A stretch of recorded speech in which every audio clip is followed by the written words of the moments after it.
Hello everyone, my name is Kartik and you are watching Prof Gamers. In today's episode, we are going to make a sheep, cow and a pig farm. So what do you think about my water sheep skin? I really like it. And in today's build, you need some cords.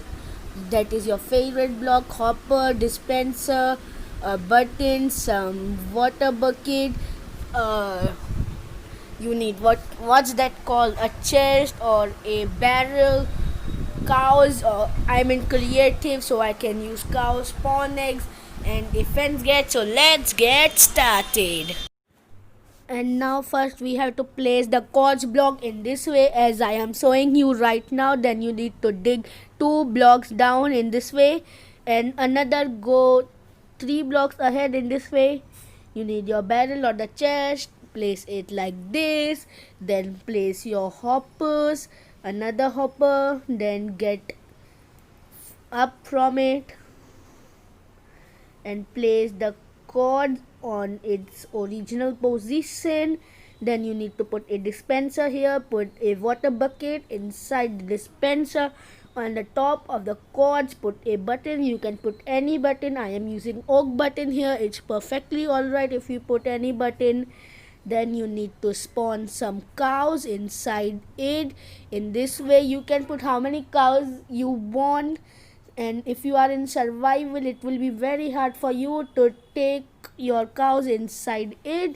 Now you need a sword to kill them and some wheat to breed the cows. So let's start. Now when you click on the button, the water comes out and you can breed the cows from here. And when the water comes out, so they don't run away, we put a fence upon it. And now you can kill the cows. And accidentally there is a water leakage here, you can even stop it by placing a block.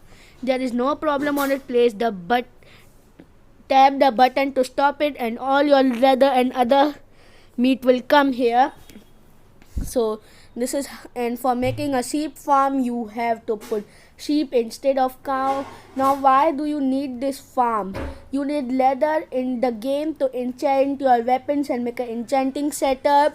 And why do you need bed? Now when the 1.16 update is out, you can upgrade your diamond weapons and you know how to find the ancient debris. So you need a lot of beds, and for bed you need wool, and you get wool from the sheep. This is it for this episode. In the next episode I'm going to show you how to make a 2 high flower farm. Till then, bye bye.